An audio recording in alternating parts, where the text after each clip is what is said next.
जय भीम जय मूल निवासी। मैं शैला, MNT न्यूज नेटवर्क में आप सभी का स्वागत है। आइए देखते हैं MNT न्यूज बुलेटिन में कुछ विशेष खबरें।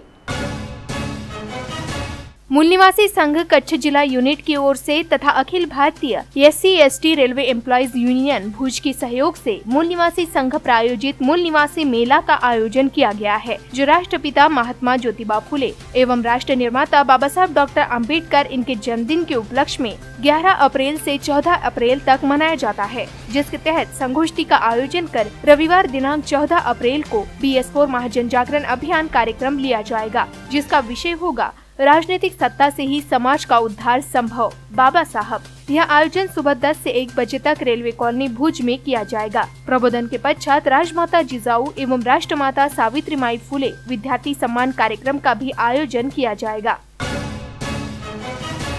मध्य प्रदेश के सीधी लोकसभा सीट के अंतर्गत विधानसभा की 8 सीटें आती हैं, जिसके तहत शुक्रवार दिनांक 5 अप्रैल 2019 को सीधी लोकसभा क्षेत्र से people's party of India democratic के उम्मीदवार रामदास शाह मूल निवासी ने अपने समर्थकों के साथ नामांकन पत्र दाखिल किया। इनका चुनाव निशान है फलों की टोकरी। इस वक्त पार्टी के प्रदेश संगठन मंत्री अश्विन कुमार शाह, सीधी जिला के अध्यक्ष अवधेश प्रताप सिंह, सिंगरौली जिला के अध्यक्ष राजाराम शाहवाल एवं सभी पूर्व विधानसभा प्रत्याशी सीधी सिंगरौली, हनुमान साहू, राजकुमार जायसवाल, अनुराग सिंह, प्रदीप पटेल, नंदकिशोर पटेल, एडवोकेट जनार्दन प्रजापति सहित अन्य लोग मौजूद रहे। राजनीतिक दलों को चंदा देने के लिए शुरू की गई चुनावी बॉन्ड योजना पर अंतरिम रोक लगाने से शुक्रवार को सुप्रीम कोर्ट ने इनकार कर दिया है। इससे जुड़ी याचिकाओं पर 10 अप्रैल को विस्तृत सुनवाई होगी। कोर्ट ने याचिकाकर्ता से तथ्य मांगे हैं कि चुनावी बॉन्ड पर रोक क्यों नहीं लगानी चाहिए।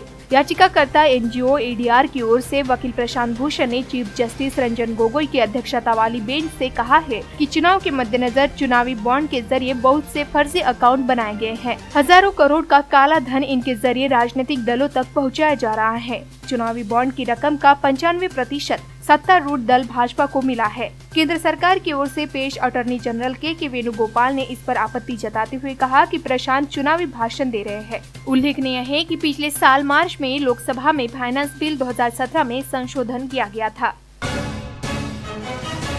मतदाताओं को 2 राज्यों में मतदान की अनुमति है। यह सुनकर आश्चर्य भले ही हो, लेकिन महाराष्ट्र और तेलंगाना सीमा पर बसे 14 गाँव में ये हकीकत है। इन गाँव के 5000 मतदाता दोनों राज्यों में मतदान करते हैं। उनके नाम दोनों राज्यों की मतदाता सूची में है। दोनों राज्यों ने उन्हें अपना मतदाता बताते हुए वोटर ID कार्ड भी जारी किया है। अपने अपने हिस्से में मतदान करवाने के लिए दोनों राज्य सारे नियम ताक पर रख देते हैं।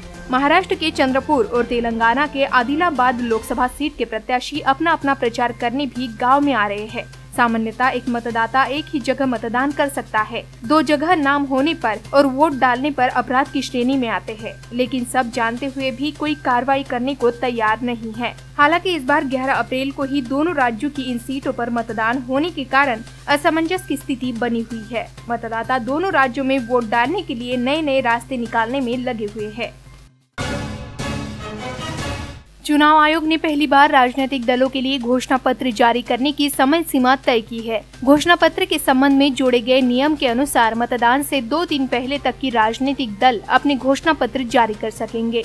मतदान से 48 घंटे पूर्व प्रचार थमने के बाद चुनाव घोषणा पत्र जारी नहीं किए जा सकेंगे। चुनाव आयोग की ओर से इससे पहले ऐसी कोई समय सीमा निर्धारित नहीं की गई थी। शायद यही वजह है कि भाजपा समेत कुछ राजनीतिक दल इसका लाभ उठाते रहे और मतदान से कुछ ही घंटे पहले अपना घोषणा पत्र जारी किए। चुनाव आयोग से समय सीमा तय करने के बारे में जब पूछा गया तो इसके जवाब में बताया गया है कि राजनीतिक दलों से घोषणा पत्र जारी करने की समय सीमा निर्धारित किए जाने पर राय ली गई थी। उनके द्वारा प्राप्त सुझाव के आधार पर आदर्श आचार संहिता के नियमों में घोषणा पत्र से संबंधित प्रावधानों को जोड़ा गया है। गूगल में विज्ञापनों पर खर्च करने के मामले में भाजपा ने सभी राजनीतिक दलों को पीछे छोड़ दिया है। वही विज्ञापनों पर खर्च करने के मामले में कांग्रेस 6ठे नंबर पर है। भारतीय पारदर्शिता रिपोर्ट के अनुसार राजनीतिक दलों और उनसे संबद्ध घटकों ने फरवरी 2019 तक विज्ञापनों पर 3.76 करोड़ रुपए खर्च किए हैं। भाजपा विज्ञापनों पर 1.21 करोड़ रुपए खर्च करने के साथ ही इस सूची में शीर्ष पर है। हालांकि बतौर राजनीतिक पार्टी भाजपा ने सबसे ज्यादा राशि खर्च की है। मालूम हो कि गूगल ने अपनी विज्ञापन नीति के उल्लंघन के कारण 11 में से 4 राजनीतिक विज्ञापन दाताओं के विज्ञापन को ब्लॉक कर दिया है। इससे पहले रिपोर्ट आई थी कि भाजपा समर्थक फेसबुक पेजों ने 2 हफ्ते में प्रचार पर 1.5 करोड़ रुपए खर्च किए हैं। MNT न्यूज बुलेटिन में आज के लिए बस इतना ही। मूल निवासी बहुजनों से जुड़ी अन्य खबरों के लिए हमारे YouTube channel MNT news network को लाइक, शेयर और सब्सक्राइब जरूर करें। जय भीम, जय मूल निवासी।